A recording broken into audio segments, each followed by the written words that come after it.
Hello everyone, this is Ram Bishnoi and you are watching geography guru. आज के इस episode में, इस वीडियो में हम क्या बात करेंगे? आज हम बात करने वाले हैं class 10th SST social science की, और डिटेल में डिस्कस करेंगे हम class 10th SST social science के सीबीएसई के ऑफिशियल क्वेश्चन पेपर के सॉल्यूशन को। सिर्फ सॉल्यूशन की बात नहीं करेंगे, और भी बहुत सारी चीज़ें हमें डिस्कस करनी है, जैसे कि आपके एग्जाम का पैटर्न क्या रहेगा, बोर्ड एग्जाम का पैटर्न है वो कैसा रहेगा, उसमें कितने 1 मार्कर के क्वेश्चन रहेंगे, कितने आपके 2 मार्कर के क्वेश्चन रहेंगे, कितने आपके 3 मार्कर के क्वेश्चन रहेंगे, कहाँ पर आपको इंटरनल चॉइसेस मिलने वाली, वो सारी चीज़ें भी यहाँ पर हम क्लियर करेंगे। उसके बाद जो क्वेश्चन पेपर को हम जब देखेंगे तो बहुत सारी चीज़ें क्लियर होनी है हमारी। देखिए, एक स्पेसिफिक चीज़ आपको बताता हूँ कि आपका जो क्वेश्चन पेपर होता है, जिस चैप्टर में से आपको 1 मार्कर क्वेश्चन मिले, जिस चैप्टर में से आपको 3 मार्कर मिले हैं, जहाँ से आपको 5 मार्कर क्वेश्चन मिले, बहुत ज़्यादा चांसेस है, 90% चांसेस है कि एज इट इज़ उसी चैप्टर में से आपको 5 मार्कर, 1 मार्कर या 3 मार्कर क्वेश्चन मिलेंगे। ओके, इसके साथ साथ हमें क्वेश्चन पेपर को जब हम सॉल्व करेंगे तो हमें एक आइडिया ये भी लगेगा कि क्वेश्चन की लैंग्वेज क्या रहेगी। Okay, clear. इसके साथ साथ एक और चीज़ भी कि हम क्वेश्चन पेपर के सॉल्यूशन को लेकर के हैं साथ में, जो सीबीएसई ने हमें दिया है। ओके, तो इससे हमें एक आइडिया ये भी लगेगा कि कितना का लेंथी हमें लिखना होता है। कई बार ऐसा आप देखते होंगे कि हाँ, ये बोल दिया जाता है कि इसको लेंथी लिखिए, पैराग्राफ में लिखिए। यहाँ पे हम देखेंगे कि भाई पैराग्राफ में कुछ भी नहीं होता है, पॉइंट्स में होता है। सोशल साइंस मतलब पॉइंट्स। ओके, पॉइंट्स में होता है। तो ये मॉडल आंसर दिए गए हैं, अगर आपको परफेक्ट 100 स्कोर करना है तो इस टाइप से आंसर लिखने हैं, तो वो भी हमें आइडिया लगेगा। क्वेश्चन की लैंग्वेज देखिए, जो बात चल रही है काफ़ी सारी, आपने भी सुना होगा कि कंपिटेंसी बेस्ड क्वेश्चंस रहेंगे। कितने रहेंगे? 50%। भाई, ये कंपिटेंसी बेस्ड क्वेश्चंस कैसे होते हैं? कुछ नहीं होता, कंसेप्चुअल क्वेश्चन होते हैं। वो जो कंसेप्चुअल क्वेश्चंस रहेंगे उसकी लैंग्वेज क्या रहेगी, वो भी हम यहाँ पर समझने की कोशिश करेंगे। देखिए, आपका जो एग्जाम है, बोर्ड का एग्जाम है, वो 3 आवर्स का होता है। ओके, और अगर इसके सॉल्यूशन की बात करें तो उतना टाइम हमें लगना चाहिए, लेकिन थोड़ा सा मैं फास्ट फॉरवर्ड तरीके से आगे चलूंगा ताकि थोड़े कम टाइम में हम इसको ठीक से सॉल्व कर पाएं। ओके, मोटे तौर पे मैं हिंट दूंगा, कहीं पे जहां पर भी टिप्स की, ट्रिक्स की जरूरत हुई तो उसकी भी हम बात करेंगे। आंसर को कैसे देना है तो वो सब कुछ भी हम यहाँ पर साथ ही साथ डिस्कस करने वाले। Let's begin. चलिए शुरुआत करते हैं इस वीडियो की। और सबसे पहले, जैसा कि आप अपनी स्क्रीन के ऊपर देख पा रहे हैं, ये सीबीएसई का ऑफिशियल क्वेश्चन पेपर है। ओके, सोशल साइंस आपका सब्जेक्ट है, 087 सीबीएसई का सब्जेक्ट कोड है, और ये क्लास 10th का सेशन 2023-24 का ये आपका क्वेश्चन पेपर है। ओके, जो बच्चे, जो स्टूडेंट्स हिंदी मीडियम के, तो उनके लिए 2 दिनों के बाद हिंदी मीडियम में भी ये विद सॉल्यूशन क्वेश्चन पेपर में लेकर के आऊँगा। तो आपको टाइम मिलेगा 180 मिनट्स। आपके मैक्सिमम मार्क्स रहेंगे वो 80 रहेंगे। ये आप सभी को पता है कि 80 मार्क्स रहेंगे। 20 मार्क्स आपके इंटरनल असेसमेंट के होते हैं, जो आपको सिक्योर करना बहुत इंपॉर्टेंट रहेगा। यहाँ सबसे पहले हम जनरल इंस्ट्रक्शंस को देख लेते हैं। यहाँ से हमें आइडिया लगेगा कि क्वेश्चन पेपर का हमारा ब्लूप्रिंट या पैटर्न क्या रहने वाला है। ओके, एक और चीज़, इस बार आपके चैप्टर वाइज वेटेज जो मार्क्स है वो भी बिल्कुल क्लियर है। इससे पिछला जो वीडियो मैंने डाला है उसमें मैंने आपको ये वेटेज भी दिया गया कि कौन से चैप्टर में से कितने मार्क्स का क्वेश्चन बनेगा, कितने मार्क्स का वो चैप्टर, और कहाँ से 5 मार्कर रहेंगे, कहाँ से 3 मार्कर रहेंगे। नहीं, अगर आपने उस वीडियो को देखा तो देख लीजिएगा। ओके, तो यहाँ देखिए, आपका जो क्वेश्चन पेपर रहेगा, इस बार का बोर्ड का जो क्वेश्चन पेपर रहेगा, उसमें टोटल 6 सेक्शंस रहेंगे। ओके, ABCDEF टोटल जो क्वेश्चंस रहेंगे आपके वो 37 रहेंगे, और all questions are compulsory. It means that आपको 1 to 37 सभी करने हैं। यहाँ पर आपको कोई चॉइसेस नहीं मिलेगी। हाँ, इंटरनल चॉइसेस मिलेगी। कहाँ पे मिलेगी? 3 मार्कर में। कहाँ पे मिलेगी? 5 मार्कर में। वहाँ पे कुछ मिल जाएगी। ओके, उसके बाद आपका जो सेक्शन ए रहेगा एग्जाम का, इसमें क्वेश्चन नंबर 1 to 20 रहेंगे। ये आपके एमसीक्यूज रहेंगे, 1 मार्कर क्वेश्चन रहेंगे, और सारे के सारे ऐसा नहीं रहेगा कि भाई आप जैसे कर लो कि व्हाट वेन वाले। ओके, नॉलेज बेस्ड सारे नहीं रहेंगे आपके। 4-5 क्वेश्चंस नॉलेज बेस्ड रहेंगे, बाकी रहेंगे आपके कंसेप्चुअल क्वेश्चन, जो कि हमें आइडिया लगेगा जब हम इनको सॉल्व करेंगे। ओके, उसके बाद सेक्शन बी में जब आप जाओगे तो वहाँ पे रहेंगे क्वेश्चन नंबर 21 to 24। कितने हो गए? टोटल 4 क्वेश्चन हो गए। ओके, ये आपके 2 मार्कर रहेंगे, और डायरेक्ट क्वेश्चन रहेंगे। ज़्यादा चांसेस है, जैसे 2 पॉइंट्स पूछ लिए, 2 एग्जाम्पल्स पूछ लिए, इस टाइप से। और अगर आपको ये पॉइंट्स या एग्जाम्पल नहीं दिया गया, ओपन एंड अगर क्वेश्चन दिया गया, तो आपको 3 पॉइंट्स लिखने हैं। ओके, कितने? 3 पॉइंट्स लिखने, that is more than enough. उसके बाद सेक्शन सी जो आपका रहेगा, उसमें आपके 5 क्वेश्चन होंगे। कौन से? 3 मार्कर क्वेश्चन रहेंगे, यानी कि शॉर्ट आंसर टाइप क्वेश्चन रहेंगे। और जो 3 मार्कर क्वेश्चन है वहाँ पे आपको 5 पॉइंट्स तक जा सकते हो। कितने? 5 पॉइंट्स मैक्सिमम, अगर आप पॉइंट्स में लिख रहे हो। अगर आपको ऐसा लग रहा है कि कोई क्वेश्चन ऐसा आ रहा है जिसमें आपके 5 पॉइंट्स ही नहीं बन रहे भाई, ठीक, तो क्या करोगे? आपको विद हेडिंग लिख देना है। क्लियर? विद हेडिंग लिखोगे तो चलेगा, आपका 3 पॉइंट से भी चलेगा। उसके बाद आपका सेक्शन डी रहेगा। इसमें क्वेश्चन नंबर 30, 31, 32, 33 टोटल 4 क्वेश्चंस रहेंगे, और ये आपके 5 मार्कर क्वेश्चन रहेंगे, और यहाँ पर आपको इंटरनल चॉइसेस मिलेगी। क्लियर? जैसा कि हम क्वेश्चन पेपर में देखने वाले हैं। तो ये कैसे रहेंगे आपके, जैसे पोल साइंस में से एक हो जाएगा, एक इको में से होगा, एक हिस्ट्री में से होगा, एक जियो में से होगा, इस टाइप से रहेंगे और इंटरनल चॉइसेस आपको मिलेगी। तो वो थोड़ा सा ईजी हो जाएगा कि ऐसा कुछ हो जाए कि एक क्वेश्चन आपको ठीक से नहीं आ रहा है, आपको लग रहा है कि भाई ये ठीक से नहीं हो रहा है, तो क्या करोगे, आपको दूसरा क्वेश्चन मिल रहा है वहाँ पे, ठीक। तो यानी यहाँ पे हमारे लिए गेम थोड़ा सा ईजी हो जाएगा स्कोर करना, कि कहीं पे अगर अटक रहे हैं, लटक रहे हैं, तो नीड नॉट टू वरी, हम सीधा दूसरे के ऊपर झपटेंगे। उसके बाद सेक्शन जो आपका ई रहेगा, इसमें रहेंगे आपके क्वेश्चन नंबर 34 टू 36, 34, 35 एंड 36, ये आपके रहेंगे केस स्टडी बेस्ड क्वेश्चंस। देखिए इजी है स्कोर करना यहाँ पे केस स्टडी बेस्ड क्वेश्चंस में। और यहाँ पे भी कई सारे स्टूडेंट्स क्या करते हैं, जैसे लास्ट ईयर जो हमने बोर्ड की मार्किंग की उसमें हमने देखा, उसमें ये करते हैं कि यहाँ पर भी मिस्टेक कराते हैं। भाई दौड़ना काहे, ये वाले वो मार्क्स है जो हमारे पास खुद के हैं। इसमें से जैसे जो 4 मार्क्स का एक क्वेश्चन रहेगा, उसमें एक 2 मार्क का रहेगा, 2 1 मार्क का रहेंगे आपके, ठीक, यानी ऐसे 4 बनेंगे। तो कई बार स्टूडेंट्स क्या करते हैं कि उसमें से 1 मार्कर तो हमें डायरेक्ट दे दिया गया, 2 मार्कर हमें डायरेक्ट नहीं दिया गया, हमें ओवरऑल उसमें से समराइज करके हमें मीनिंग निकालना है, वो क्वेश्चन निकालना है, उसका आंसर निकालना है। हमने क्या किया, स्किप कर दिया, कुछ भी नहीं लिखना है। ये स्कोरिंग है, थोड़ा सा बस ब्रेनस्टॉर्म करना है, आंसर आपको मिल जाएगा। यहाँ पे मार्क्स डिडक्ट नहीं होने चाहिए किसी भी सूरत में। ऐसा नहीं कि भागा दौड़ में ही करना है, आराम से दिमाग लगाइए, थोड़ा सोचिए, सॉल्यूशन होगा वो आसपास ही होगा। उसके बाद आपका जो सेक्शन एफ रहेगा, एफ सेक्शन में क्या रहेगा, आपके क्वेश्चन नंबर 37 रहेगा, ये आपका मैप वर्क का क्वेश्चन रहेगा। और कितने मार्क्स रहेंगे, इसके जो मार्क्स रहेंगे वो 5 मार्क्स रहेंगे। 5 मार्क्स में देखिए इस क्वेश्चन के 2 पार्ट रहेंगे आपके। फर्स्ट जो पार्ट रहेगा 37A, ये आपका हिस्ट्री में से रहेगा, 2 मार्क्स का 2 मार्कर 2 क्वेश्चंस रहेंगे आपके। और ये आपके हिस्ट्री के second chapter nationalism in India, Bharat में राष्ट्रवाद, वहाँ से 2 पॉइंट रहेंगे। टोटल आपको 7-8 पॉइंट्स दिए गए, उनमें से 2 रहेंगे, बहुत ईजी है यहाँ से स्कोर करना। और 37B है, ये आपके जियो में से रहेगा, यहाँ से आपके 3 मैप वर्क के आइटम्स दिए होंगे 3 मार्क्स के लिए। और ये भी बहुत ईजी है क्योंकि सीबीएसई ने स्पेसिफाई कर रखा है कि भाई ये पॉइंट्स करने हैं आपको, वही आपको करने हैं और वहाँ से आप स्कोर कर पाओगे। मैप वर्क का वीडियो भी ऑलरेडी मैं पब्लिश कर चुका हूँ, अगर आपने नहीं देखा तो प्लेलिस्ट में जाइएगा, class 10th and 9th map work का एक प्लेलिस्ट बना रखी, तो वहाँ पर आपको मिल जाएगा चैप्टर वाइज हिस्ट्री का भी और चैप्टर वाइज आपको जियो का भी। क्लियर। उसके बाद देखिए कि यहाँ पे इन्होंने क्या मेंशन किया है, इंस्ट्रक्शंस में दिया गया है, there is no overall choices in the question paper में कोई ओवरऑल चॉइस नहीं मिलेगी। हालांकि आपको इंटरनल चॉइसेस मिलने वाली है, कहाँ पे मिलेगी आपको, 3 मार्कर और ये मिलने वाली है 5 मार्कर पे। क्लियर। और आपके 50% जो क्वेश्चन रहेंगे वो CBQ यानी कॉम्पिटेंसी बेस्ड क्वेश्चन रहेंगे, यानी कि 50% जो वेटेज रहेगा वो CBQ क्वेश्चंस के लिए रहेगा। तो आपको थोड़ा सा ध्यान कंसेप्ट के ऊपर ज़्यादा देना है। यानी CBQ का सीधा सा मतलब ये नहीं कि रॉकेट साइंस कुछ होने वाली है या फिर मंगलयान है वहाँ भेजा जाएगा वो क्वेश्चन लेकर के आएगा, आपकी बुक में से ही क्वेश्चन रहेंगे। लेकिन उन बच्चों के लिए ईजी रहेगा जो बुक से कर रहे हैं, जो नोट्स प्रिपेयर कर रहे हैं, जो सीधा डायरेक्ट गाइड में से करें वहाँ पे प्रॉब्लम आ सकती है, दिक्कत आ सकती है। ओके, चलिए हम सेक्शन ए की तरफ पढ़ते हैं क्योंकि क्वेश्चन पेपर इस पूरे को सॉल्व भी करना है, अच्छा खासा लेंथी है। तो देखिए सेक्शन ए में हमें मिलेंगे 20 क्वेश्चन, कौन से रहेंगे, MCQs। इसमें देखिए फर्स्ट जो हमें क्वेश्चन दिया गया, identify the correct option that describe the act given below. Okay, देखिए इसमें the act was passed by the Imperial Legislative Council। इसमें पहला जो हिंट दिया गया है कि इंपीरियल लेजिस्लेटिव काउंसिल है उसने इसको पास किया है। It gave power to the government of repress political activities. और इस एक्ट को जो क्यों पास किया गया था, to control the political activities, जो पॉलिटिकल एक्टिविटीज़ चल रही थी उस वक्त देश में उसको कंट्रोल करने के लिए। ये हिस्ट्री में से आपका question. And it empowered the government to detain political prisoners without trial. जैसे हम बात करते हैं ना, बिना अपील, बिना वकील, बिना दलील का कानून था ये, यानी कि इसमें कभी भी किसी को भी अरेस्ट किया जा सकता था। तो किस कानून की बात करें, किस एक्ट की बात करें, तो यहाँ पे बात की जा रही है रॉलेट एक्ट की। ओके, किसकी बात की जा रही है, रॉलेट एक्ट की। तो इसमें आपका जो करेक्ट आंसर रहेगा वो ए रहेगा, रॉलेट एक्ट। उसके बाद सेकंड क्वेश्चन देखिए, सेकंड क्वेश्चन जो हमें दिया गया, which place in India has an artificial lake to conserve water that dates to 11th century. यहाँ पे ये आपके जियो के 3rd चैप्टर की बात की जा रही है कि 11th सेंचुरी में one of the largest lake, artificial lake of that time was constructed, कि उस वक्त की सबसे बड़ी जो आर्टिफिशियल लेक थी वो कंस्ट्रक्ट की गई थी कब, 11th सेंचुरी में।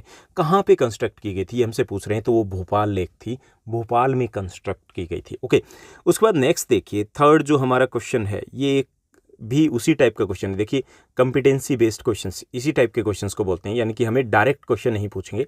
यहाँ पे हमें दिया गया है कुछ डेटा दिया गया है। क्या दिया गया है इसको रीड करना भाई। ये जो डेटा दिया गया है इसमें बात की गई लिटरेसी की। हम पहले क्वेश्चन देख लेते हैं। क्वेश्चन है as per the data given above who has the least percentage of literacy rate in rural population. अब देखिए लिटरेसी रेट दी गई रूरल पॉपुलेशन की, सिर्फ यहीं से हमारा क्वेश्चन बनेगा यहाँ से पहला तो ठीक। तो इसमें से हमें बताना कि रूरल पॉपुलेशन में लीस्ट लिटरेसी रेट किनका है, तो फीमेल का है। ओके किसका है, फीमेल का, तो डी हमारा आंसर हो जाएगा। ये देखिए 76% मेल्स एंड 54% फीमेल, तो डी हमारा करेक्ट आंसर होगा यहाँ से। ओके तो हम कई बार पहले क्वेश्चन देख लेते हैं ना, तो हमें थोड़ा इजी आइडिया हो जाता है कि भाई क्या पढ़ना है, कहाँ से पूछ रहा है, ठीक। उसके बाद बात करते हैं नेक्स्ट क्वेश्चन की। नेक्स्ट जो हमें क्वेश्चन दिया गया, क्वेश्चन नंबर 4 दिया गया कि which of the following options, इनमें से कौन सा ऑप्शन है that following options represent potential measures that can be taken to mitigate the threats posed on the tiger population in biodiversity. देखिए कि इनमें से कौन सा ऑप्शन है जो सूटेबल रहेगा कि अगर हमें टाइगर पॉपुलेशन या बायोडाइवर्सिटी को कंजर्व करना है तो उसके लिए क्या करना पड़ेगा। देखिए इसमें पहला है जो ऑप्शन दिया गया, banning hunting, giving legal protection to their habitats, restricting trade in wild life. बिल्कुल सही कह रहे हैं, हंटिंग को बैन कर दीजिए भाई, और जो उनकी जो नेचुरल हैबिटेट्स है उसको प्रोटेक्ट कीजिए। ओके और जो ट्रेड है वाइल्ड लाइफ का उसके ऊपर बैन लगाना चाहिए।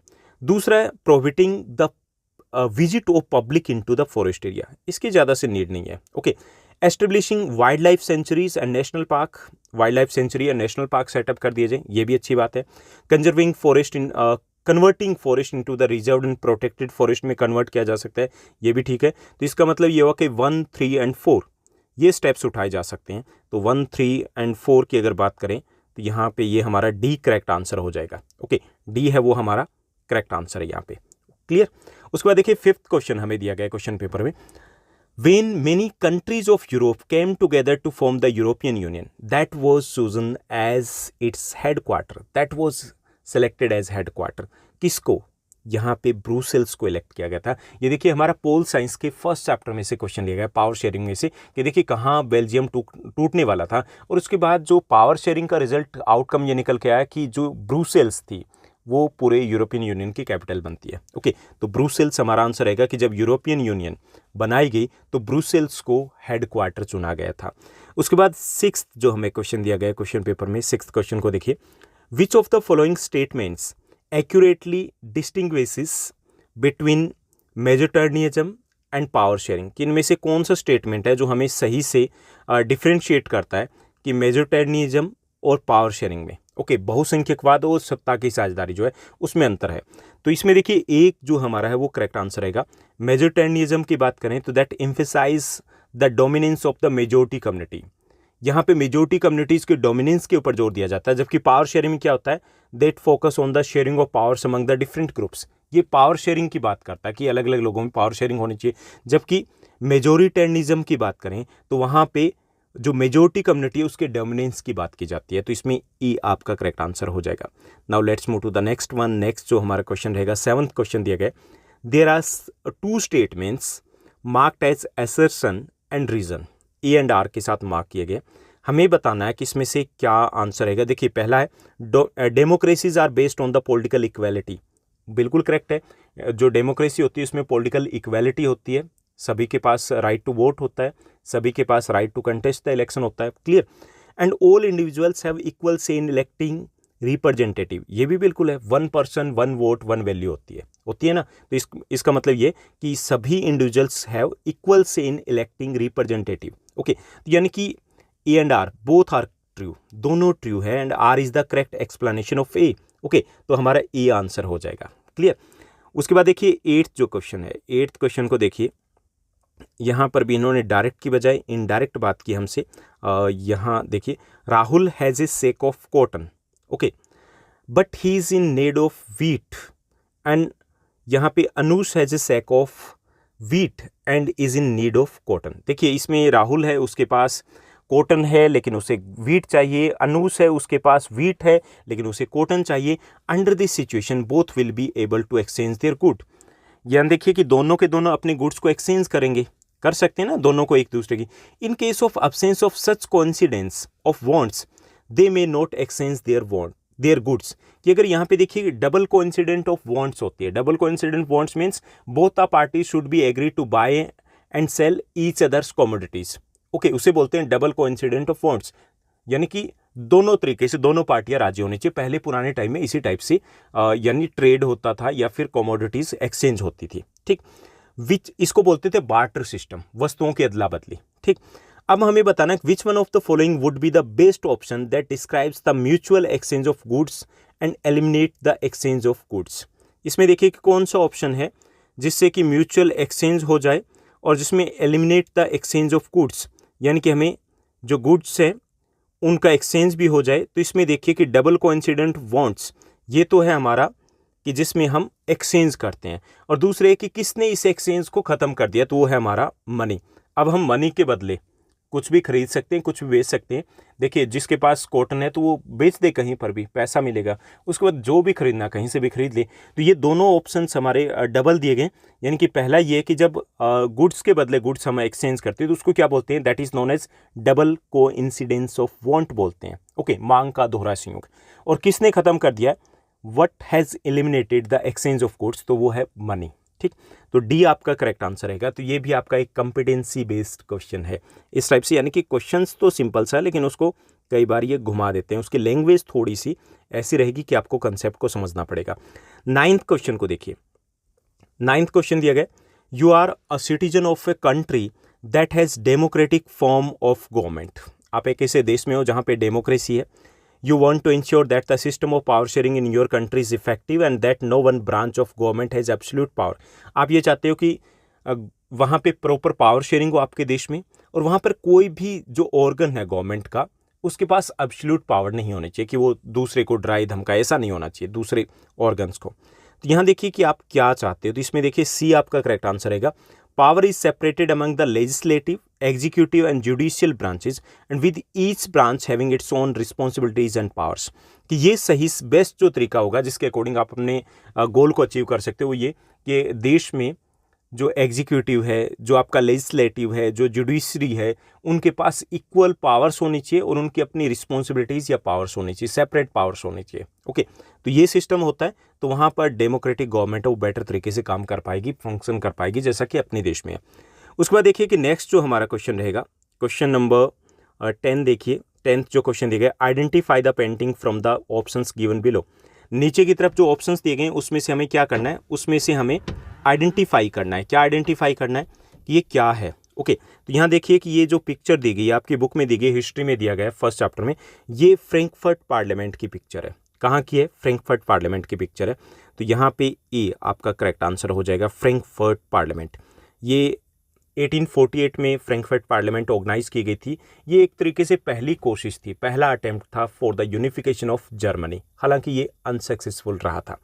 उसके बाद 10th जो हमें क्वेश्चन दिया गया, the following question is for visually impaired candidates के लिए, कि यानी जो देख नहीं सकते उनके लिए दिया गया, यानी कि 10th की जगह पर। तो उसमें दिया गया कि crown of oaks leaves stand for, जो यहाँ पे एक सिंबल जो फर्स्ट चैप्टर में लिया गया, the crown of oak leaves, वो किसके लिए होता है, उसका मतलब किसको सिंबलाइज करता है।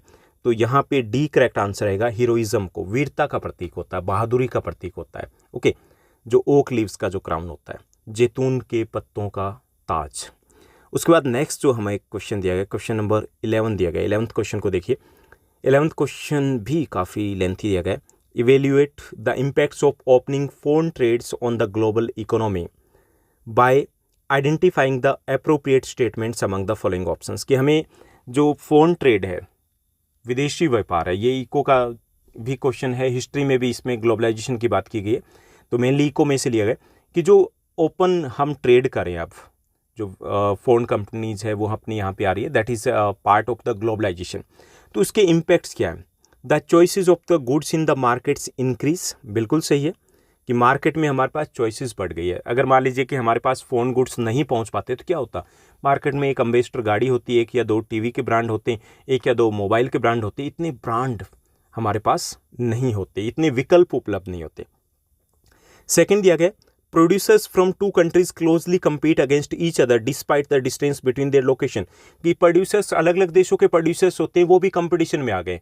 अपने यहाँ पे अमेरिका के प्रोडक्ट आ रहे हैं, अपने यहाँ पे ऑस्ट्रेलिया के प्रोडक्ट आ रहे हैं, अलग अलग बैठे हैं, लेकिन कंपटीशन है वो इंडियन मार्केट में उनका। ओके, थर्ड दिया गया है different phone traders thus result in connecting the markets or integration of the markets in different countries। Market एक दूसरे से इंटीग्रेट हो गई है, एक ही रेट रहता है, उन मार्केट में इन मार्केट में एक जैसा बना रहता है। ऑनलाइन का ज़माना है कि वहाँ सस्ता होगा तो वहाँ से हम परचेज करेंगे। मार्केट आपस में जुड़ गई, कनेक्ट हो गई है, एक मार्केट का असर दूसरे के ऊपर पड़ता है। ये भी सही है, ये भी एक इम्पैक्ट है। Okay, the quality of the product is always good. हालांकि प्रोडक्ट की जो क्वालिटी है वो इम्प्रूव जरूर हुई है, लेकिन हमेशा अच्छी हो जरूरी नहीं। चाइनीज़ प्रोडक्ट भी तो आ रहे हैं इससे। ओके, तो ये नहीं हो सकता, यानी कि जो फर्स्ट सेकंड थर्ड जो ऑप्शन है, यानी कि ये जो 3 स्टेटमेंट है वो अप्रोप्रिएट है, वो सही है। ओके, तो हमारा बी जो है वो करेक्ट आंसर रहेगा। Now let's move to the next one. Next रहेगा हमारा 12th question. Choose the correct options to complete the statement. Statement को कंप्लीट करने के लिए करेक्ट ऑप्शन को चूज करना है। If a government provides its citizens a right or means to examine the process of decision it is called। कि एक सरकार है वो अपने नागरिकों को अधिकार देती है कि आप कैसे निर्णय लिए जाते हैं, क्या किया जा रहा है, वो सब कुछ आप देख सकते हो, तो उसे क्या कहेंगे। तो इसमें देखिए जो आंसर दिया गया है वो है unaccountable government. Okay, unaccountable government, हालांकि इसमें सी भी होना चाहिए था। ट्रांसपेरेंट गवर्नमेंट भी उसे बोलते हैं, पारदर्शी है सरकार, क्या करी है वो नागरिक जान सकते हैं। तो ओके, तो यहाँ पे आपके दोनों ऑप्शन होने थे, हालांकि यहाँ पर सीबीएसई की ओर से जो आंसर दिया गया वो है अनअकाउंटेबल गवर्नमेंट। क्लियर। उसके बाद 13th क्वेश्चन को देखिए। 13th जो हमें क्वेश्चन दिया गया, question number 13, arrange the following statement in sequential order. Sequential order में अरेंज करना है based on the events that shape the non cooperation movement के अकॉर्डिंग। हमें क्या करना है, इनको सीक्वेंस में अरेंज करना है कि पहले क्या हुआ था। तो इसमें देखिए हम ज़्यादा टाइम नहीं लगा रहे हैं, तो इसमें सबसे पहले अगर बात की जाए तो सेकंड रहेगा forced recruitment carried out by the British government. British government ने ज़बरदस्ती लोगों को सेना में भर्ती किया था। And the economic hardship faced by the people during the first world war. यानी कि जब फर्स्ट वर्ल्ड वॉर होता है तो शुरुआत में क्या किया था, सबसे पहले लोगों को ज़बरदस्ती सेना में भर्ती किया था। उसके बाद क्या हुआ था, फर्स्ट वर्ल्ड वॉर के बाद general Dyer open fire at the large crowd gathered in the enclosed ground of the Jallianwala Bagh. उसमें देखिए कि सबसे पहले 1914 ये फर्स्ट वर्ल्ड वॉर शुरू होता है। उसके बाद फोर्स्ड रिक्रूटमेंट होती है। 1919 में जाकर के क्या होता है, दूसरा इंसिडेंट होता है, जलियांवाला बाग कांड होता है। ठीक, उसके बाद नेक्स्ट जो रहेगा वो fourth, Gandhi ji launched a nationwide satyagraha against the Rowlatt act. कि जो रोलेट एक्ट था उसके खिलाफ गांधी जी वो नेशन वाइड एक सत्याग्रह लॉन्च करते हैं। और उसके बाद the defeat of the Ottoman emperor of Turkey, और उसके बाद खिलाफत मूवमेंट लॉन्च किया जाता है, वो कि रोलेट एक्ट के बाद लॉन्च होता है। तो ये यहाँ पे रहेगा आपका sequence 2 second first fourth and third, ये स्टेटमेंट का सीक्वेंस रहेगा हमारा। ठीक, इसमें देखिए कि इंसिडेंट जब भी होते हैं ना तो आप एक थोड़ा सा सब्र करके, थोड़ा सा शांति से सोच करके इस टाइप के सीक्वेंस को सेट करना है, क्योंकि ऐसा नहीं कि आपने पढ़ा नहीं है, लेकिन कई बार हम जल्दबाजी में गड़बड़ कर देते हैं। तो आप इसको कनेक्ट करते जाइए तो ईजिली इस टाइप के क्वेश्चन सॉल्व हो जाते हैं। उसके बाद देखिए नेक्स्ट जो हमारा क्वेश्चन रहेगा 14th क्वेश्चन है। देखिए 1 मार्कर क्वेश्चन में भी आपको अच्छा खासा टाइम लगेगा, जैसे दिखते हैं वैसे नहीं रहेंगे एमसीक्यूज। यही कॉम्पिटेंसी बेस्ड क्वेश्चन है, यही आपके वैल्यू बेस्ड क्वेश्चन है। If there is a disruption of transporters and lorries refuse to transport vegetable milk etcetera. इसमें ये बता रहे हैं कि भाई ये जो रोडवेज वाले हैं, ट्रांसपोर्टर है, ट्रक वाले हैं, ये हड़ताल पे चले जाएं तो क्या होगा। ओके, जो रूरल एरिया से अर्बन एरिया में सप्लाई करते हैं फ्रूट्स या वेजिटेबल्स या फूड वगैरह वो सप्लाई करते हैं, तो हमें क्या बताना है, हमें बताना है कि कौन सा सेक्टर अफेक्ट होगा। भाई तीनों ही होंगे, टर्सरी, प्राइमरी एंड सेकेंडरी, तीनों ही सेक्टर इससे अफेक्ट होंगे। देखिए भाई प्राइमरी का प्रोडक्ट नहीं बिकेगा। ओके, सर्विस सेक्टर वैसे ही डिस्टर्ब हो गया क्योंकि वो खुद सर्विस सेक्टर में आते हैं, और सेकेंडरी जो इंडस्ट्रीज़ है वहाँ तक रॉ मटेरियल नहीं पहुँचेगा। तो all the 3 sectors will be disrupted if the transporter goes on strike. Transporters है अगर वो ट्रांसपोर्टर है वो अगर स्ट्राइक पे चले जाते हैं। क्लियर। उसके बाद देखिए नेक्स्ट जो क्वेश्चन रहेगा, नेक्स्ट रहेगा क्वेश्चन नंबर 15 दिया गया, consider the statements given below and choose the correct answer. जो स्टेटमेंट दिए गए उनको हमें देखना है, उसके बाद आंसर देना है। इसमें देखिए कि स्टेटमेंट क्या दिया गया। फर्स्ट स्टेटमेंट है western printing techniques and mechanical press were imported in the late 19th century as Western powers established their outpost in China. बिल्कुल सही है, जब वो चाइना में आए थे यूरोपियन कंट्रीज़ वगैरह, तो अपने साथ साथ वो वेस्टर्न प्रिंटिंग टेक्निक्स को लेकर के आए थे। बिल्कुल करेक्ट है, क्योंकि यहाँ पर वो वेस्टर्न प्रिंटिंग टेक्निक नहीं आई थी तब तक। Beijing became the hub of the new print culture, ये सही नहीं है, ठीक। तो यहाँ पे स्टेटमेंट जो फर्स्ट वो करेक्ट है, सेकंड इनकरेक्ट है, तो यहाँ पे ये आपका करेक्ट आंसर हो जाएगा। क्लियर। उसके बाद 16th क्वेश्चन को देखिए। 16th जो हमें क्वेश्चन दिया गया, M gave his friend clues about a type of soil that suits the growing cotton। यहाँ पे एक सॉइल की बात की जा रही है कि जो कॉटन की को ग्रो करने के लिए बहुत इंपॉर्टेंट होती है। कौन सी होती है? कॉटन सॉइल, यानी ब्लैक सॉइल की बात करें। Which of the following clues provide them would be the most useful in identifying that ideal type of soil. कि वो उसको क्लू देता है, ये चीज़ तो हमें बताइए, वो उसको क्लू दे रहा है, तो कौन से क्लू से वो ज़्यादा इजीली पहचान पाएगा? तो देखिए इसमें है, it is well known for its capacity to hold moisture. ये बहुत इंपॉर्टेंट क्वेश्चन है, बहुत इंपॉर्टेंट है, कई बार आपके बोर्ड एग्जाम में रिपीट हो चुका है। तो ये आपके फर्स्ट चैप्टर से लिया गया है। तो यहाँ देखिए कि सबसे जो बेस्ट जो टाइप ऑफ सॉइल्स की बात करें, तो उसमें एलुवियल और हमारी ब्लैक सॉइल आती है। ब्लैक सॉइल का जो एक कैरेक्टरिस्टिक्स है वो क्या है? वो ये है कि ये it is well known for it's moisture holding capacity. अपनी मॉइस्चर होल्डिंग कैपेसिटी उसके लिए जानी जाती है, यानी कि एक बार बारिश हो गई तो कई दिनों तक उसमें मॉइस्चर बना रहता है। तो ये क्ल्यू काफ़ी रहेगा, तो इसमें क्ल्यू फर्स्ट जो है वो इनफ है, तो ये आपका करेक्ट आंसर हो जाएगा। उसके बाद देखिए नेक्स्ट जो हमें क्वेश्चन दिया गया है, 17th जो क्वेश्चन है, choose the right option to fill the blank. Blank को फिल करने के लिए हमें करेक्ट ऑप्शन को चूज करना है। The emergence of days is directly connected to the rise of the political party. देखिए रिप्रेजेंटेटिव डेमोक्रेसी के कारण पॉलिटिकल पार्टीज की नीड होती है।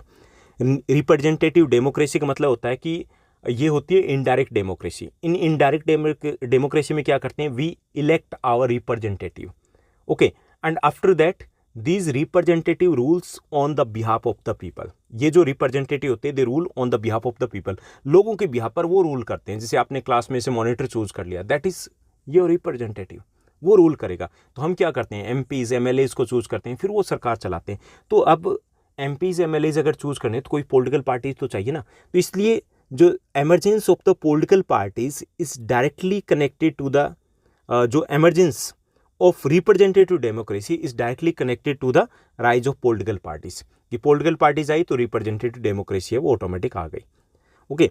उसके बाद नेक्स्ट जो क्वेश्चन देखिए, नेक्स्ट जो हमें क्वेश्चन दिया गया, क्वेश्चन नंबर 18 दिया गया, डायरेक्ट क्वेश्चन है। चलिए कुछ क्वेश्चन तो डायरेक्ट रहेंगे। The process of integration between different countries is called globalisation.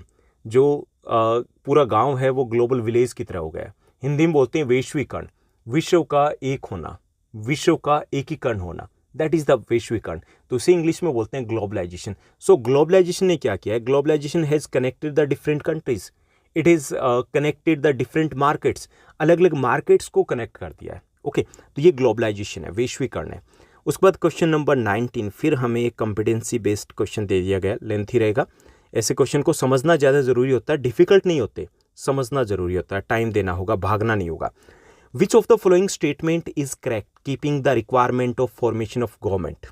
यहाँ पे दिया गया है कि गवर्नमेंट को बनाने के लिए कौन सी इंफॉर्मेशन, जो कौन सी रिक्वायरमेंट रहेगी, सरकार अगर बनानी है तो कौन सी रिक्वायरमेंट जरूरी है। तो देखिए इसमें स्टेटमेंट जो फोर्थ जो स्टेटमेंट है, government can only be formed by political parties that are elected and hold a majority. कि गवर्नमेंट कौन बनाते हैं? वो political parties that are elected and hold a majority. कि वो पॉलिटिकल पार्टीज जिसके पास मेजोरिटी है वही सरकार बनाएंगे ना। जैसे हम बात करते हैं दिल्ली की, अगर हम स्टेट असेंबली की बात करें तो अब स्टेट असेंबली में टोटल 70 सीट्स हैं। तो जिसके पास मेजोरिटी होगी, मेजोरिटी मतलब आधे से एक ज़्यादा, 36 सीट्स हो गया आउट ऑफ 70, तो वो सरकार बनाएगी, ओके। तो ये पहली स्टेटमेंट क्या होती है कि पहली जो कंडीशन ये होती है कि the political party which get the majority in the election can form the government, वही गवर्नमेंट बना सकती है, क्लियर। उसके बाद 20th क्वेश्चन को देखिए, जो लास्ट हमारा एमसीक्यूज में रहेगा। 20th जो क्वेश्चन दिया गया, Miss S approached a bank nearby to avail loan for her own business. कि मिस एस है वो बैंक में जाती है लोन के लिए, as well as a self help group which is operating in her village. वो bank के साथ साथ एक सेल्फ हेल्प ग्रुप में भी जाती है, ओके, SHG में भी पहुंचती है। The bank rejected her loan application. Bank वो रिजेक्ट कर देता है कि भाई लोन नहीं मिलेगा, जबकि सेल्फ हेल्प ग्रुप है उसको लोन दे देता है। हमें बताना है कि उसके पास ऐसा कौन सा डॉक्यूमेंट नहीं था। Okay, which one of the following document is required by the bank but not required by the self help group. कौन सा डॉक्यूमेंट था जो बैंक को चाहिए था लेकिन सेल्फ हेल्प ग्रुप को नहीं चाहिए था? तो वो है आपका डॉक्यूमेंट ऑफ कोलेटरल्स। डॉक्यूमेंट ऑफ कोलेटरल्स क्या होता है कि भाई जब आप बैंक में जाते हो ना तो गारंटी के तौर पे कुछ जमा करना होता है। फॉर एग्जांपल आपका सैलरी स्टेटमेंट हो सकता है, आपकी प्रॉपर्टी हो सकती है, आपका प्लॉट हो सकता है, आपका व्हीकल हो सकता है, इवन आपके पशु हो सकते हैं, एनिमल हो सकते हैं। ओके, कुछ भी गारंटी के तौर पे कि भाई आप वापस लौटा दोगे, पक्का आओगे। तो वो अगर नहीं है तो बैंक लोन नहीं देता है। That's why most of the poor people they can't take loan from the bank. वो बैंक से लोन ले ही नहीं सकते because they do not have the collaterals. जिस जगह पे बैठे होते हैं उनके नाम नहीं होती। ओके, लेकिन सेल्फ हेल्प ग्रुप को इसकी ज़रूरत नहीं होती। तो यहाँ कोलेटरल्स की बात की जा रही है, जिसको हम कह सकते हैं भाई जमानत के तौर पे कुछ तो रखना है, वहाँ पे गिरवी रखना है, वो चीज़ें नहीं है, इसलिए इनको बैंक ने लोन नहीं दिया।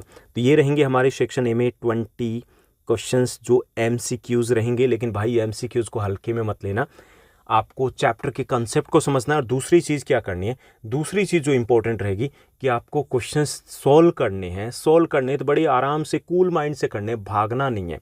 कितने मिनट्स लगा सकते हो? 40 मिनट्स तक भी अगर आपके 20 क्वेश्चंस होते हैं तो नीड नॉट टू वरी, ज़्यादा टेंशन नहीं लेनी है। ओके, इतना टाइम आप देते हो तो भी कोई दिक्कत वाली बात नहीं, क्योंकि इस बार इजी नहीं रहने वाला। क्वेश्चंस लेंथी रहेंगे, उनके ऑप्शंस को समझने के लिए टाइम चाहिए, रॉन्ग नहीं करना है। ठीक, उसके बाद देखिए हम सेक्शन बी की तरफ चलते हैं। सेक्शन बी में रहेंगे हमारे 2 मार्कर क्वेश्चन। यहाँ पे हम थोड़ा सा शॉर्ट हिंट देंगे। देखिए यहाँ पे दिया गया कि study the map thoroughly and mention the language that are dominately present in Belgium. कि मैप को देखना और उसके बाद हमें बताना है कि बेल्जियम में कौन सी लैंग्वेज बोली जाती है। तो यहाँ पे देखिए कि जो लैंग्वेज मैप को देख करके हमें पता चल रहा है कि क्या क्या लैंग्वेज बोली जा रही है। तो यहाँ पे है जो दिया गया फ्रेंच स्पीकिंग, जो ये है सारा का सारा फ्रेंच स्पीकिंग एरिया, और ये जो है ये आपका डच स्पीकिंग एरिया है। ओके, यहाँ पे बात की जाए तो 40% बेल्जियम में जो लोग हैं वो French speakers and 59% people are Dutch speakers. Okay, तो French and Dutch are the most prominent language of Belgium. Map से भी पता चल रहा है, वैसे भी आपको पता होगा। और जो विजुअली इम्पेयर्ड हैं उनके लिए ये दिया गया है कि mention the language that are dominantly present in Belgium, तो डच एंड फ्रेंच। यानी कि इस टाइप के क्वेश्चंस भी रहेंगे डायरेक्ट, तो उसमें लेंथ ही खींचने की जरूरत नहीं है, आपको 2 मार्क्स मिल जाएंगे। क्लियर? उसके बाद सेकंड जो 22nd क्वेश्चन दिया गया 2 मार्कर में, the most powerful weapon of the Spanish conqueror was not conventional military weapon at all. कि जो स्पेनिश थे उन्होंने जब कब्जा किया था कहाँ पे, साउथ अमेरिका के ऊपर, तो उन्होंने जो कन्वेंशनल मिलिट्री वेपन्स हैं उनको यूज़ नहीं किया था। तो हमें इस स्टेटमेंट को जस्टिफाई करना है, बिल्कुल कैसे नहीं किया था। Yes, they didn't use the conventional weapons, they used germs को यूज किया था, like small pox which spread deep into the continent, जो कि कंटिनेंट में फैल जाते हैं। एंड द अमेरिकास ओरिजिनल जो इनहेबिटेंट्स थे they didn't have immunity against these disease, और उनके पास इम्यूनिटी नहीं थी। एंड यूं कह सकते हैं कि lakhs of peoples, thousands of peoples died just because of small pox या जर्म्स के कारण मारे गए थे। तो they didn't use conventional weapons को यूज नहीं किया था, instead they used germs, small pox etcetera, उनको उन्होंने यूज़ किया था। ये हमें एक्सप्लेन करना है। ओके, लिख दो गई, ये आपका क्वेश्चन हिस्ट्री में से लिया गया है। उसके बाद देखिए कि इसके ऑप्शन में हमें दिया गया है question, traders and travellers introduced new crops to land they travelled. कि जो ट्रेडर्स थे, ट्रेवलर्स थे, वो जहाँ जहाँ पर भी गए नए क्रॉप्स को उन्होंने इंट्रोड्यूस किया था। कुछ एग्जांपल्स देने हैं। ओके, जैसे यहाँ देखिए कि it is believed that noodles travel west from China to become spaghetti, perhaps Arab traders took pasta to 5th century, लेके गए थे। ऐसे हम जरूर नहीं कि ये एग्जांपल दें, हम एग्जांपल दे सकते हैं कि they brought potatoes, soya, groundnuts, maize, tomatoes, chillies, sweet potatoes, ये वो लेकर के आए थे। And they introduced plantation crops such as the tea and coffee, उसको इंट्रोड्यूस किया था। तो हम ये कह सकते हैं कि उन्होंने नई क्रॉप्स को इंट्रोड्यूस किया था। तो इसमें आप पोटैटोज़ का एग्जांपल दे सकते हैं, स्वीट पोटैटोज़ का एग्जांपल दे सकते हैं, टी का एग्जांपल दे सकते हैं, कॉफ़ी का एग्जांपल दे सकते हैं। तो ऐसा कुछ दे दोगे तो भी चलेगा आपका।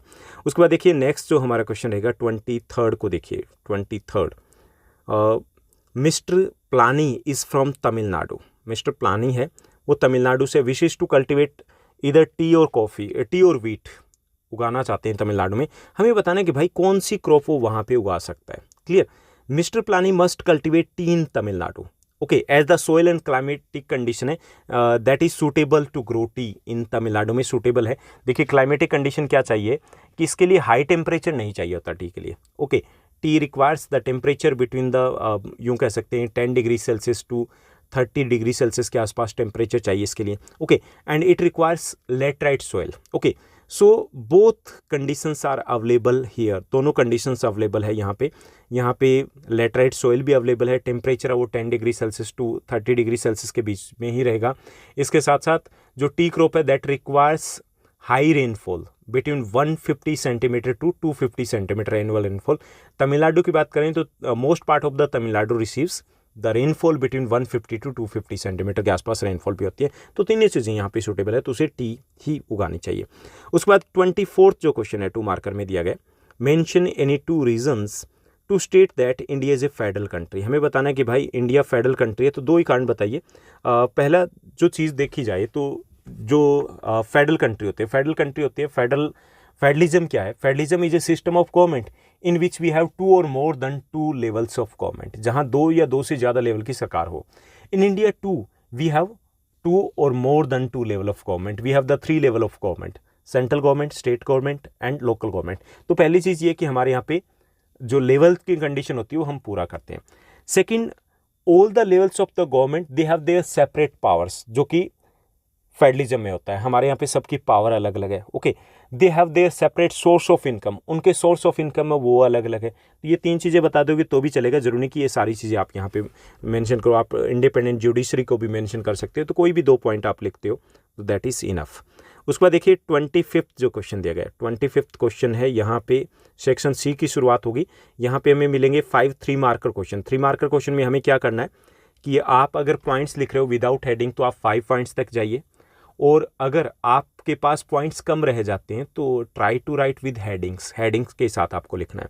तो इसमें देखिए 25th जो क्वेश्चन दिया गया, provide evidence to support the claim that print culture had a significant impact on the social lives of the women in India. हमें कुछ एग्जाम्पल्स दे करके बताना है कि देखिए महिलाओं के जीवन को बदल दिया था। ओके, चेंज कर दिया था किसने? प्रिंट टेक्नोलॉजी ने। तो क्या देना है हमें? कुछ एग्जाम्पल्स दे करके प्रूव करना है। तो देखिए कि कुछ चेंजेस क्या आए थे कि with the introduction of the printing press in India में जो प्रिंटिंग प्रेस आई थी, after that literacy rate among the females went up, literacy rate ऊपर की तरफ चला गया था। Okay, many females become writer and they wrote about their struggles, उन्होंने अपने स्ट्रगल्स के बारे में लिखा था। जैसे कि इसमें हम एग्जाम्पल दे सकते हैं, Ras Sundari Devi, a young married girl in orthodox household, learn to read secretly in her kitchen and then wrote her autobiography Amar Jiban. Okay, ये हम एग्जांपल दे सकते हैं। तो पहला हम बताएंगे कि after the introduction of the print culture female become literate, become educated and they become aware about their rights. Okay, and many of them become writers and they wrote about their struggles, their livelihoods के बारे में उन्होंने लिखा था। Such one example is of रस सुंदरी देवी, she wrote her autobiography as अमर जीवन के बारे में उन्होंने लिखा था। तो उनका एग्जाम्पल दे सकते हो। इसी तरीके से हम एग्जाम्पल्स की बात करें तो एग्जाम्पल हम कैलाश बासनी देवी का दे सकते हैं, ताराबाई शिंदे का दिया जा सकता है। तो आप कोई 2-3 एग्जाम्पल दे दो कि जो इन्होंने लिखा ना, इतना लेंथी लिखने की जरूरत नहीं है, आपको अपने लैंग्वेज में लिखना है कि उसके क्या पॉजिटिव इंपैक्ट रहे, और उसके बाद 1 या 2 एग्जाम्पल दे दीजिए। जैसे रस सुंदरी देवी है, that is very important example, वो दे सकते हो। ऐसे कैलाश बासनी देवी है, she also wrote about the struggle और एक्सपीरियंसेस ऑफ द वीमेन के बारे में उन्होंने भी लिखा था। ओके, उनका एग्जाम्पल आप दे सकते हो। ऐसे आप एग्जाम्पल दे सकते हो ताराबाई शिंदे का, पंडिता रामाबाई का एग्जाम्पल दे सकते हो, तो वो दे दोगे तो काफ़ी रहेगा।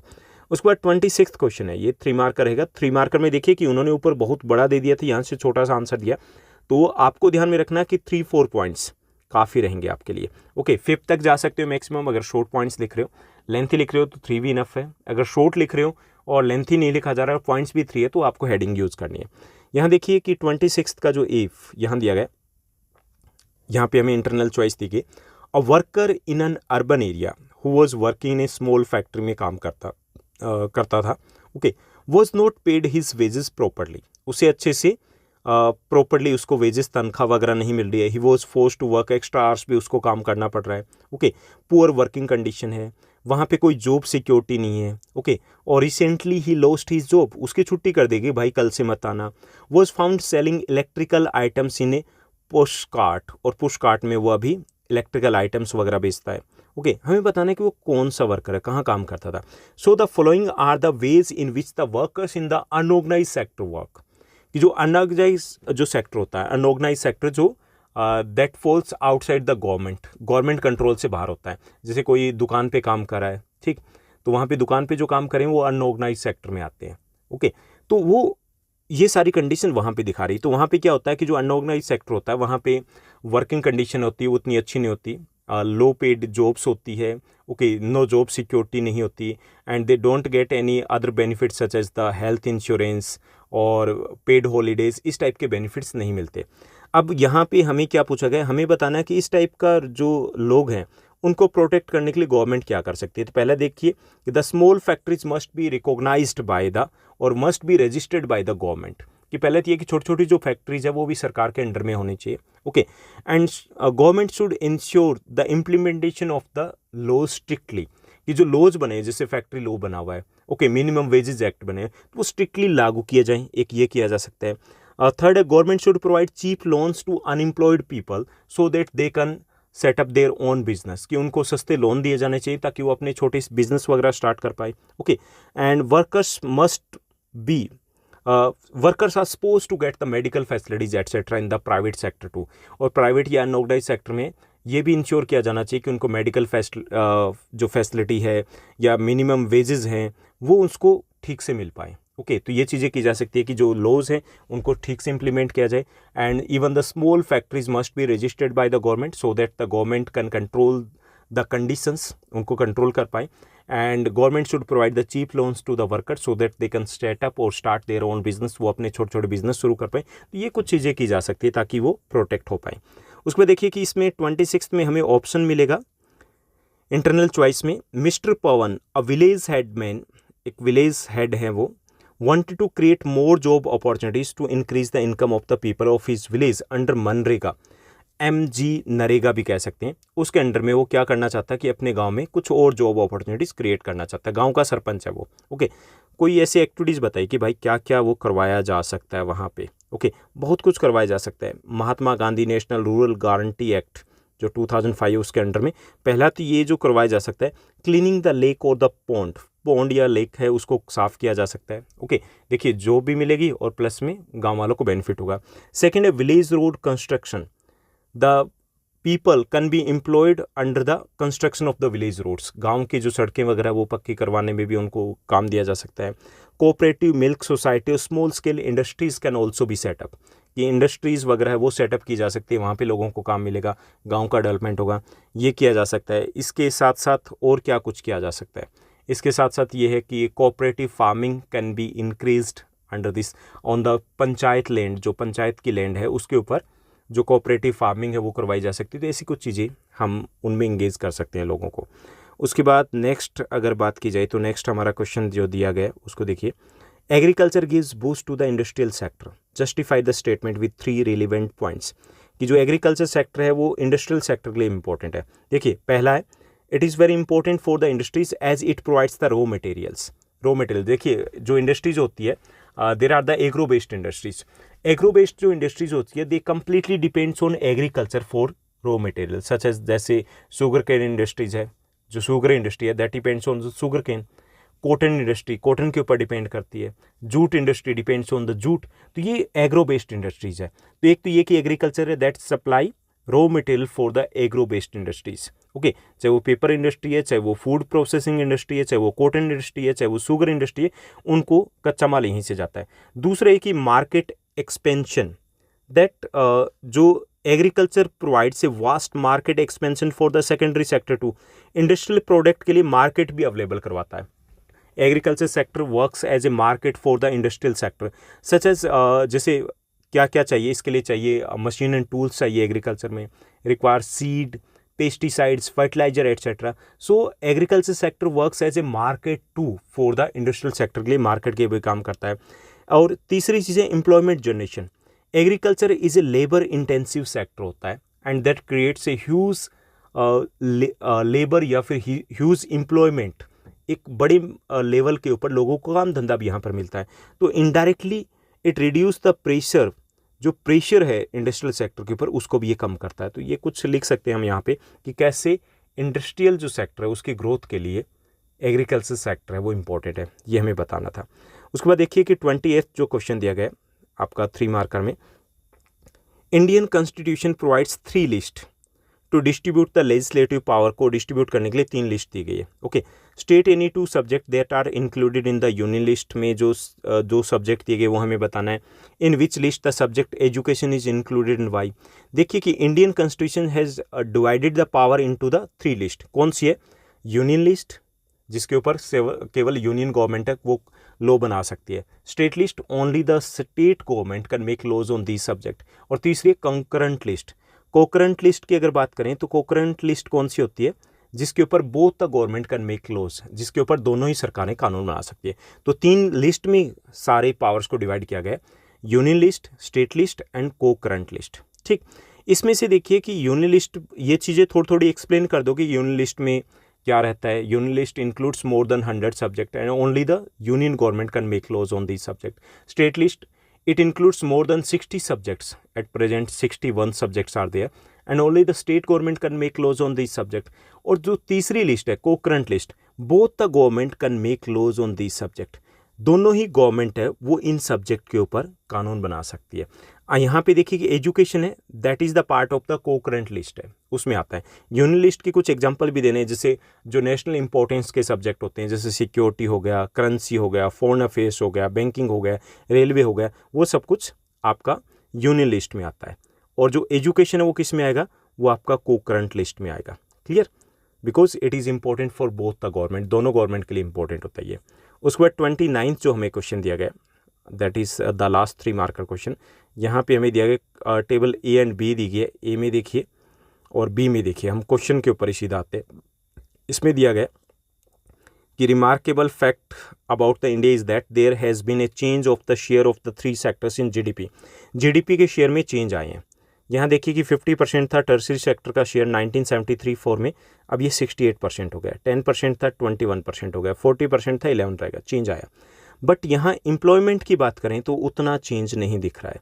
ओके, 18% से 31 पे गए, यहाँ 68% है, यहाँ 71 से 44 पे आए हैं, जबकि शेयर तो बहुत कम हो गया, चेंज नहीं आया। Okay, why didn't a similar shift of primary sector happen in case of employment? कि एम्प्लॉयमेंट शिफ्ट क्यों नहीं हुआ? जीडीपी में शेयर तो चेंज हो गया, लेकिन लोग अभी भी प्राइमरी सेक्टर में अटके हुए हैं, सेकेंडरी और टर्शरी में इतने लोग काम धंधे पे क्यों नहीं लगे?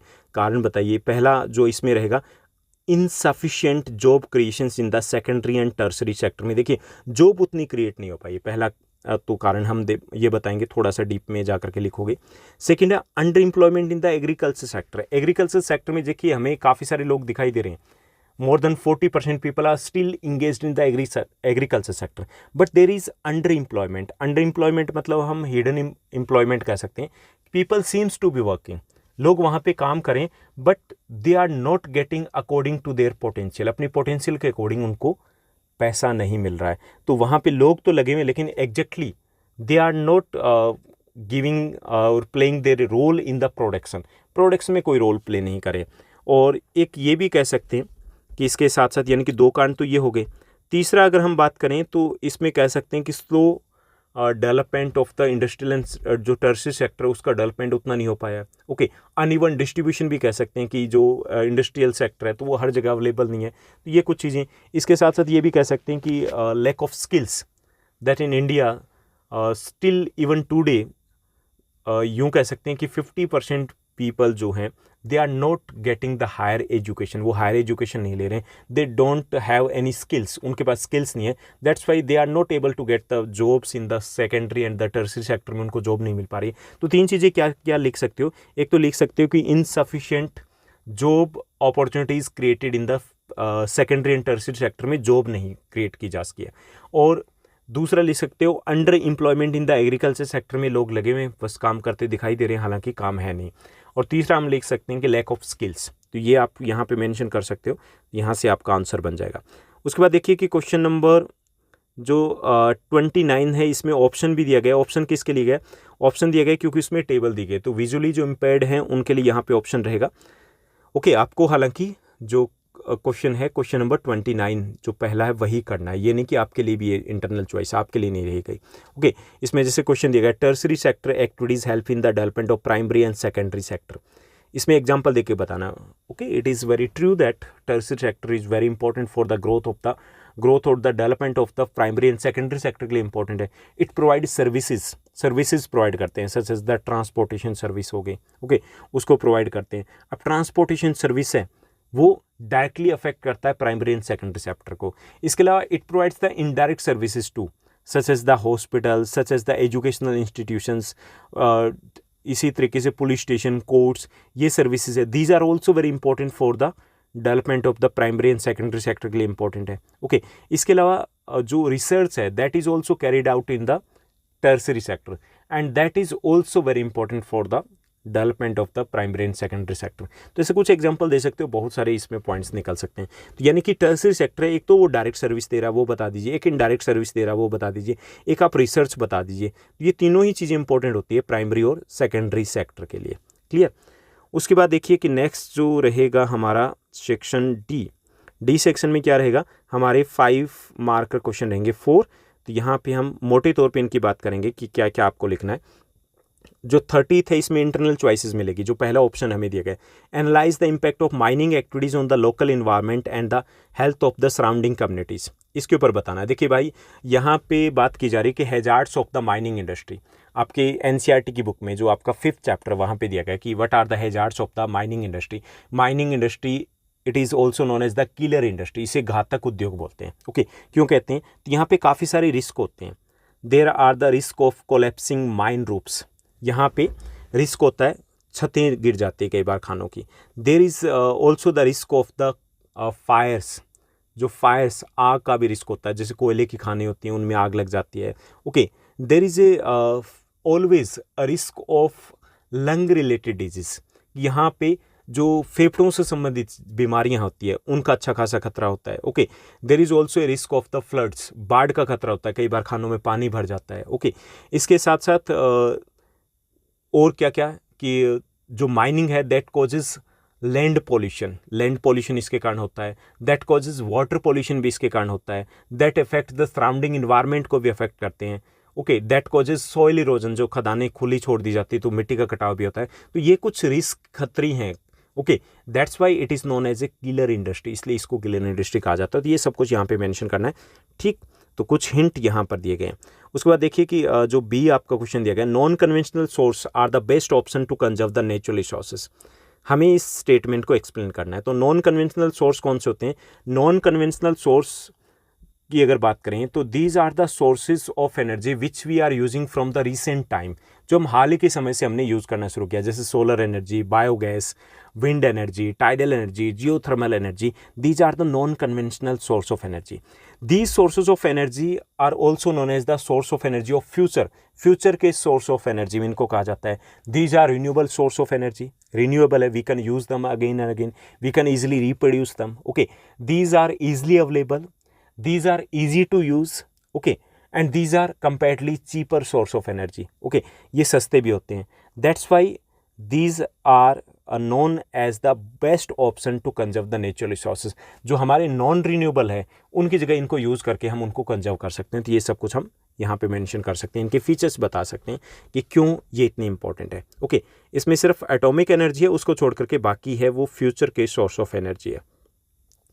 उसके बाद जो हमारा नेक्स्ट क्वेश्चन रहेगा 31, जो क्वेश्चन नंबर 31 यहाँ पर दिया गया, how would you evaluate Napoleon as an administrator who created a more rational efficient system. हमें ये बताना है कि जो नेपोलियन है उसको कैसे एवेल्युएट करोगे आप एज ए एडमिनिस्ट्रेटर, क्या वो अच्छे थे? कुछ एग्जाम्पल देके बताने। ओके, तो Napoleon, no doubt Napoleon was a very good administrator, बहुत अच्छे प्रशासक थे। In 1804 he introduced civil code that is also known as the Napoleonic code, उन्होंने इंट्रोड्यूस किया था। उसमें क्या कुछ किया था? He established the uniform law system, he introduced the uniform law system means one nation one law, एक देश में एक जैसा कानून उन्होंने इंट्रोड्यूस किया था। ओके, इंट्रोड्यूस द यूनिफॉर्म, ये कह सकते हैं कि ट्रेडिंग रूल्स एक जैसे लेकर के आए थे। ओके, यूनिफॉर्म टैक्स सिस्टम को उन्होंने इंट्रोड्यूस किया था।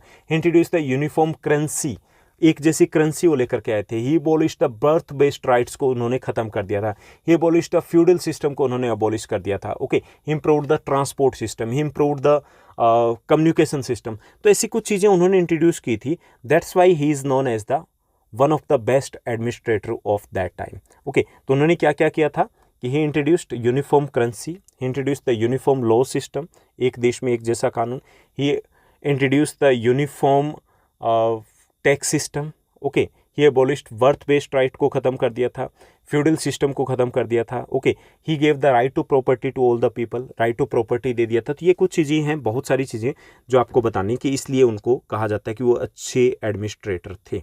ठीक, उसके बाद देखिए कि नेक्स्ट जो क्वेश्चन दिया गया, इसी का ऑप्शन हमें दिया गया, analyse the decision taken by the conservatives at the Congress of Vienna. Vienna Congress that was held at Vienna in 1815 में ये वियना कांग्रेस हुई थी। And the result of the Vienna Congress was the treaty of Vienna. Treaty of Vienna उसी का result था। यहाँ पे क्या हुआ था कि देखिए, नेपोलियन को हराने के बाद जो 4 ग्रेट यूरोपियन पावर्स थी, Britain, Russia, Persia, Austria, they met at Vienna to decide the future of the Europe after the defeat of the Napoleon. Europe के फ्यूचर को डिस्कस करने के लिए वहाँ पे इकट्ठे थे। एक्चुअल में वो बंदर बांट के लिए इकट्ठे हुए थे। Okay, and that resulted in the treaty of Vienna. उसके बाद वहाँ पर वियना ट्रीटी होती है। उन्होंने क्या किया था कि पहली जो काफ़ी सारी जो चेंज लेकर के आए थे, उसमें पहला ये था कि दे री इंट्रोड्यूस्ड बॉर्बन जो डायनेस्टी थी उसको दोबारा से they restored the Bourbon dynasty in France. France में वो दोबारा से जो लुई 16 की जो डायनेस्टी थी उसको वापस पावर में ले आए। Okay, they snatched away the territories of France under Napoleon. France lost the territories it had annexed under Napoleon के दौरान जितने भी वो इलाके जीते गए थे वो सारे उससे छीन लिए गए थे। Okay, and they established new states on the border of the France. France की जो बॉर्डर थी उनके चारों तरफ कुछ नए स्टेट बना दिए गए थे। ओके, तो ये चीज़ें की गई थी।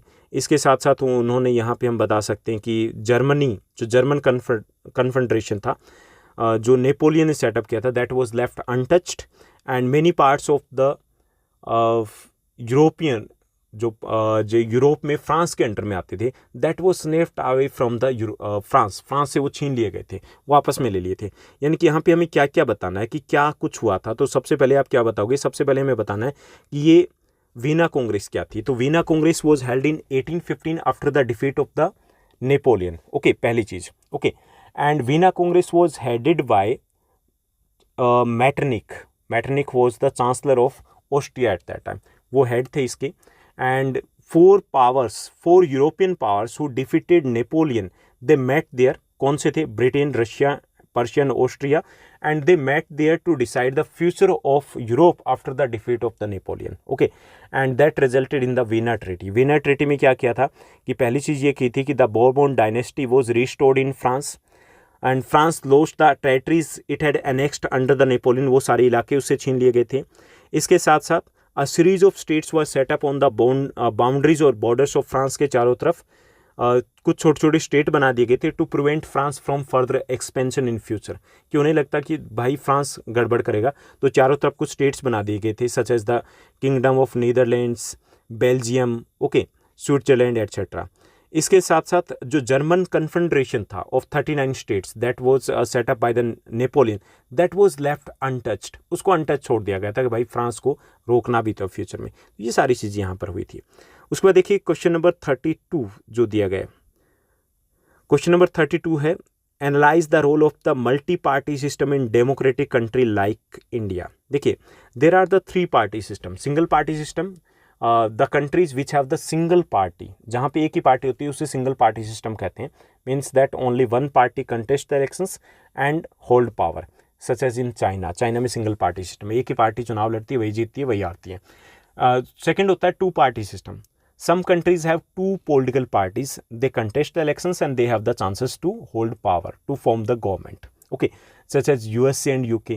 And third system होता है multi-party system. In multi-party system, we have more than 2 political parties that contest the elections and they have the chances to form the government. Okay, in India we have the multi-party system and we have the multi-party system. उसके कारण क्या है, पहले ये कि diversity, we have a diverse population and to give them the equal representations we have the multi-party system. हमारे यहाँ पे इसलिए multi-party system है.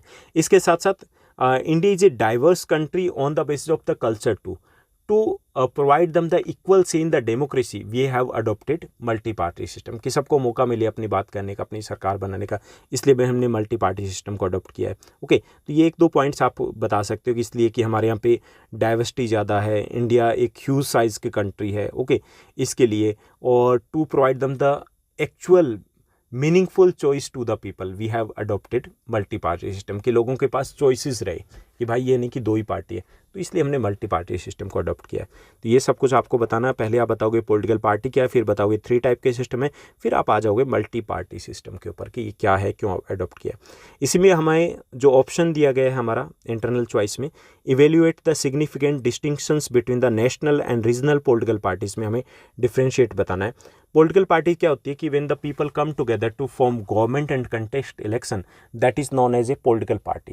कि when people come together to form to contest elections and form government and they have some common programme, that is known as a political party.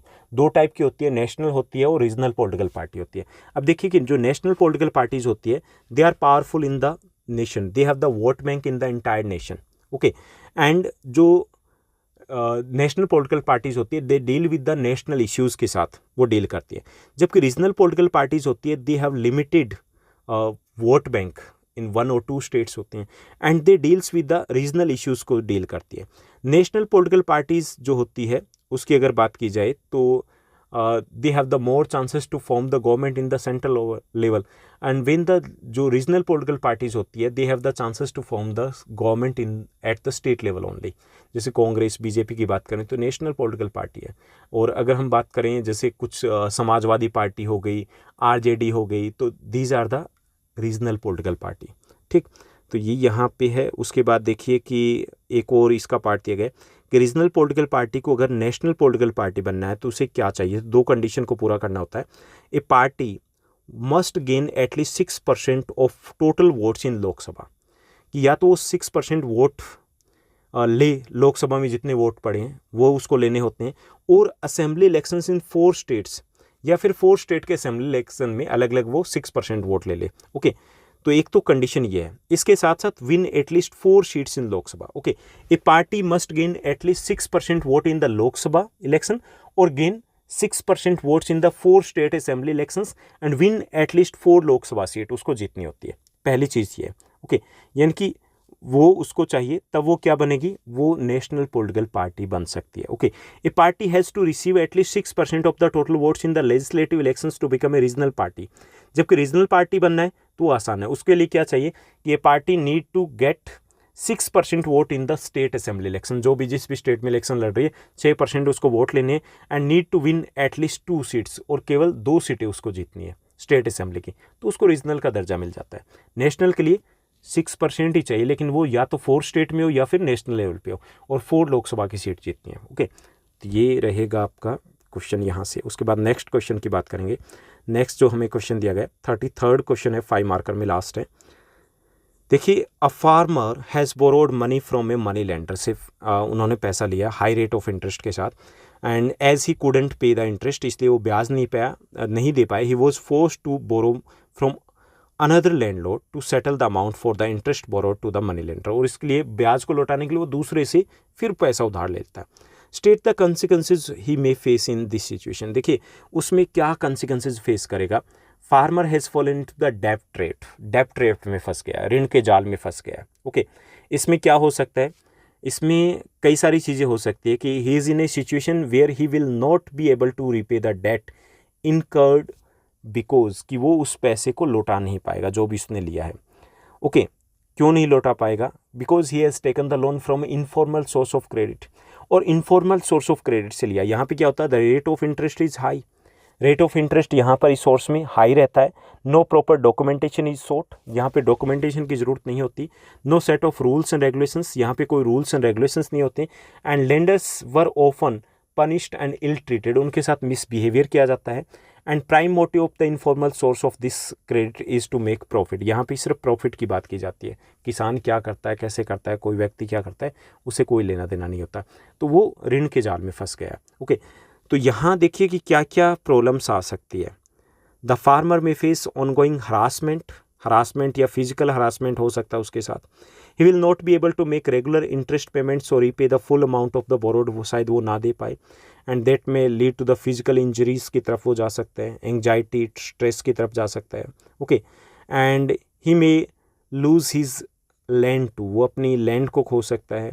It may lead to the mental stress, anxiety, depression की तरफ लेके जा सकता है। तो ये सारी चीज़ें यहाँ पर हो सकती है। ओके, उसके बाद देखिए इसमें इंटरनल चॉइस में दिया गया self help groups eliminates the poverty and empowers women. Yes, self help groups क्या होते हैं कि it is a group of generally 15 to 20 पीपल। ओके, दे वर्क टुगेदर, जो एक साथ काम करते हैं। And if they do the regular saving, अगर वो करते हैं तो after 3 or 4 years bank agrees to provide them the loan without the collaterals, की बैंक है उसको बिना कोलेटरल्स के लोगों को लोन देने के लिए तैयार हो जाता है। Okay, so in this way they can set up their own business without collaterals के बाद भी उनको लोन मिल जाता है और वो अपना सेटअप, अपना बिजनेस है वो सेटअप कर सकते हैं। So it is very helpful for poor people to get loan लेने के लिए बहुत इंपॉर्टेंट होता है ये। ओके, तो ये सारी चीज़ यहाँ पे लिखनी है, एडवांटेज हमें बताने सेल्फ हेल्प ग्रुप के। उसके बाद देखिए कि आपका जो रहेगा क्वेश्चन नंबर 34, ये आपका केस स्टडी बेस्ड क्वेश्चन रहेगा। तो इसको मैं रीड नहीं कर रहा हूँ क्योंकि आपको पूरी केस स्टडी रीड करनी है, वीडियो हमारा लंबा हो जाएगा। इसके जो आंसर हमें मिलेंगे, तो देखिए आपके 3 क्वेश्चंस रहेंगे, 2 का आंसर आपको डायरेक्ट मिलेंगे और जो एक क्वेश्चन होगा उसका थोड़ा सा इनडायरेक्ट आंसर हो सकता है, लेकिन वो इसी से रिलेटेड रहेगा। ऐसे 35th है तो वो भी आपका केस स्टडी बेस्ड क्वेश्चन रहेगा। देखिए जो आपका फर्स्ट जो दिया गया ये आपका हिस्ट्री में से है, सेकेंड चैप्टर में से।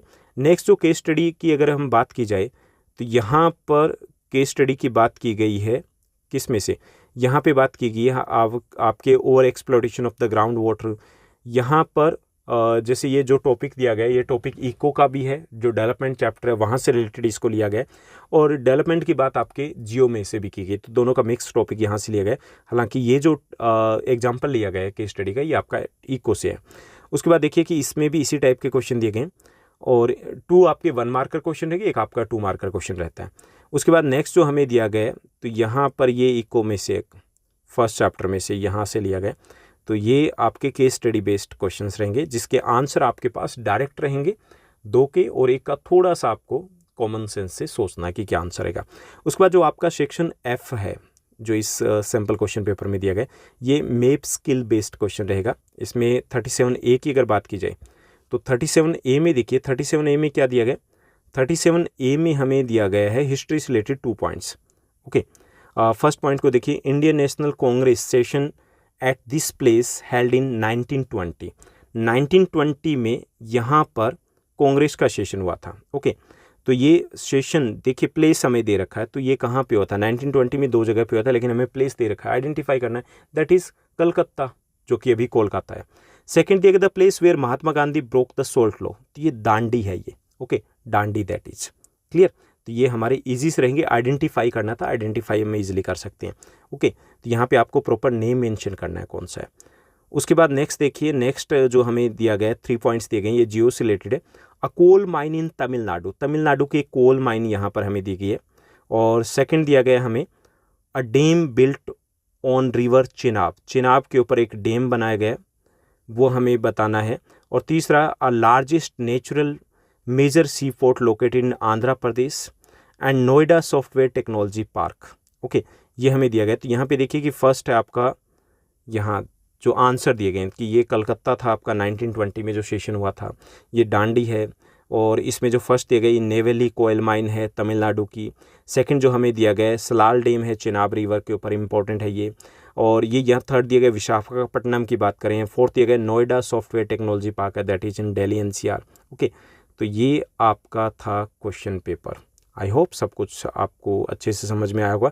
यहाँ पे ये जो क्वेश्चन दिए गए ये आपके काम के नहीं है, ये विजुअली इम्पेयर्ड के लिए हमें मैफक का जो फर्स्ट ऑप्शन है वही करना है।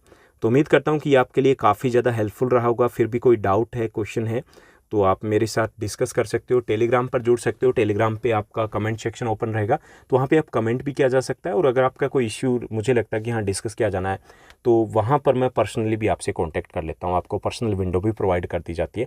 आप इंस्टाग्राम पर भी मुझे फॉलो कर सकते हो। कमेंट सेक्शन में कमेंट कीजिएगा, रिप्लाई देने की कोशिश करूँगा। और आपको बहुत सारे 5, 6, 7 सैम्पल क्वेश्चन पेपर मैं आपको देने वाला हूं, ताकि आपकी प्रैक्टिस अच्छे से हो जाए। जहां तक हम इंपॉर्टेंट क्वेश्चंस की बात है, चैप्टर वाइज जो भी आपके 1 marker, 2 marker, 3 marker, 5 marker question बनते हैं, वो सारे के सारे मैंने आपके साथ शेयर किए हुए चैप्टर वाइज।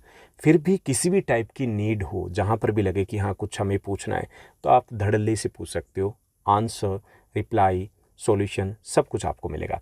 आज के लिए बस इतना ही। Thank you, bye bye, have a nice day.